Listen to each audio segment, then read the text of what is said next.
And the waiter, he wasn't having it. He put the check right in front of him. It wasn't in the middle of the table. It wasn't even questionably in front of him. It was basically in his lap. And I went Christmas shopping today, and oh my goodness, like, how do you go Christmas shopping and not take off a day or two? Because Christmas shopping and prepping, like, that takes, like, I've dedicated at least 4 hours to Christmas shopping. And I still got a whole 36 hours to go.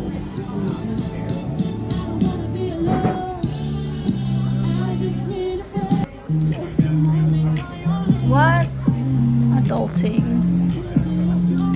Adulting is worrying more about what you're gonna give people for Christmas.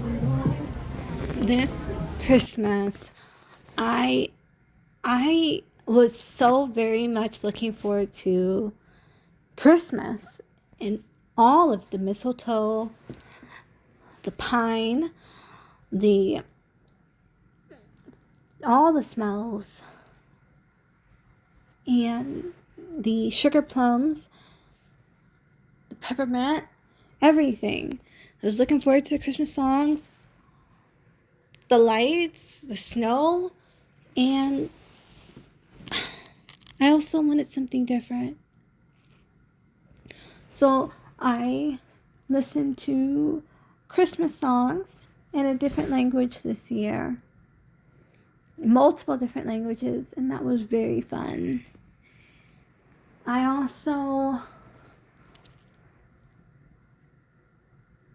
didn't put high expectations on Christmas, because with expectations comes stress, and I wanted to enjoy it optimistically,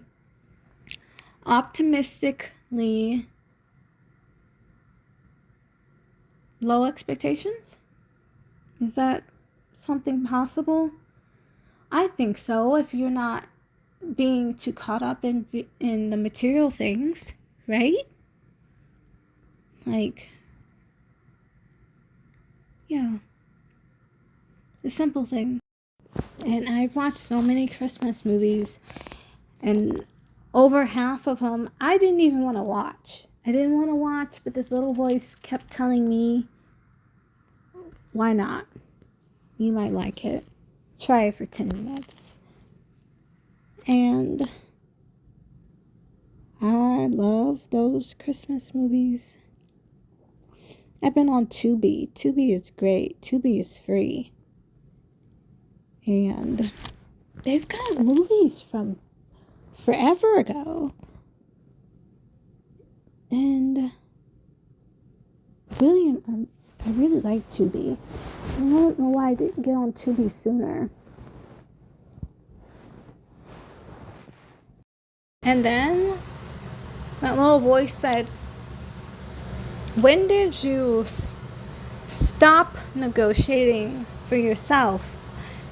You negotiate for other people with no hesitation and a high success rate. However, you stop negotiating for yourself. Just because you negotiate for other people doesn't mean you stop negotiating for yourself. And then I had to stop. And I had to think about, have I not been fighting for myself? Have I not been just for myself? And eventually, if you can't be just for yourself, if you can't be ethical for yourself, eventually you won't be ethical for other people. So, at that realization, I was forced to negotiate for myself. And I got more than what I wanted. But oftentimes when we negotiate, we set a specific unit of measurement, whether that be time, space, or a dollar amount. Sometimes when you leave the measurement ambiguous, you're not telling that person what will make you happy. So they have to guess what will make you happy, and then they have to also guess what is not going to not only make you happy but make you feel appreciated. So they have to guess what will satisfy you, and then guess what will make you feel a little bit more, just a little bit more. And at the very least, they have to give you something that makes you feel like you haven't been disrespected. And with negotiations, you have to be very precise. And when it comes to an emotional appeal, you don't have to go too far with it. You just, for a negotiation, I think, and I know, 2 or 3 sentences is enough. Now that you have gotten what you needed, it's time to get what you want. So, once you have gotten what you needed with one point of argument, now you introduce your second point of argument if you have one. If you don't, then don't. Before you introduce your second point of argument, you want to express genuine appreciation, okay? But be confident and firm and clear about what else you want. Now at first you're ambiguous, now you're clear. Okay, so maybe you want to be specific right from the jump. If you are going to give specific numbers, you need to ask for like 50% more than what you are actually going to be happy with the expectation that there's a possibility they will try to talk you down. But if they try to talk you down, then you're still getting what will make you happy. Okay, so sometimes you don't have to negotiate in real time. If you know yourself and you know that with your personality type, you're going to experience a certain level of anxiety with real-time synchronous negotiation, if the circumstance is appropriate, and you have to determine that on your own, if the circumstance is appropriate for asynchronous communication, for example, emails, that can be leveraged to your advantage. And then also, if you already know that negotiating, thinking about that gives you anxiety, then do mock negotiations with your family. Watch YouTube videos on how to negotiate. This video is just to give you an overview of the fact that negotiations are something that are relevant and that you can do. So you can negotiate most things, but you can't negotiate love. I just thought about it. Sometimes you even have to negotiate with your kids. Like, we negotiate. There are opportunities to negotiate like every single day. Why negotiate? Because it reinforces to you, to the other party, your value. And not only your value, that you recognize your value. Therefore, they should do the same. You negotiate because it helps with your self-esteem. And it helps with your current state and your future. I'll say that again. It helps with your current state and for your future. The more you negotiate, the easier it will become. And if you never try, it will always be difficult to even think about, to even consider negotiation in your mind, let alone your reality. Just thinking about it will give you anxiety. I was on the phone with someone today, and that person, they asked me a question, and I didn't really understand it. And then, because I'm having a mimosa, I was having a mimosa while I was on the phone with them, and I had to really think about it.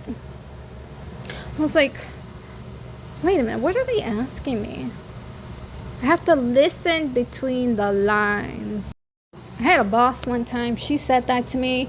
I was in her office, and I was like, what is this lady talking about? Listen between the lines. This isn't a book.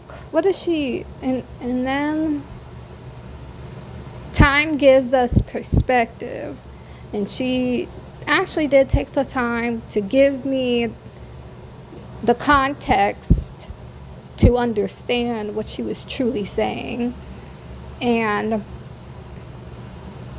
for that lesson, that lesson was applicable for that moment and also future instances in my life, and in multiple instances. There are so many things every day that we can apply not only to that moment but the future, but we have to stop and we have to ask ourselves, what is the lesson in this? Even with the smallest little interactions, there's a bigger picture, there's a bigger canvas. It's just a dot. It's like a Monet. There are multiple pixels, but those little pixels all work together. We just have to step back and look at it. And where do we fit in? And where you fit in right now, is that where you want to fit in the future? Do you want to stay in the same position? Do you want another lighting? Do you want another focal point? Do you want to be the focal point?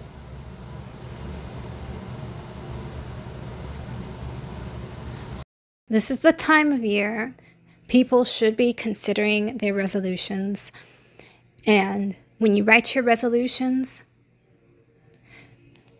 when you start to feel overwhelmed with those resolutions, stop. Okay? I'm going to make about 3 to 5 resolutions, and then I'm going to stop. Everybody is different. I know myself. I know 3 to 5 is a good solid number for me. And if you don't nail everything right away, don't you feel down on yourself, because that's a distraction. You just say it happened, and then you work around it, and then you persevere. You keep going. Okay, I hope you have a beautiful, fantastic, productive, successful day. I hope you are kind to yourself. I hope you're kind to people around you. And I hope you realize that you are smart, you are talented, and you have all the potential in the world. You are funny, and you make people so happy.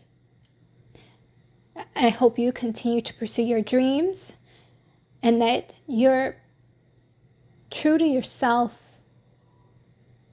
and everything that you're capable of. God bless you, and have a prosperous new year.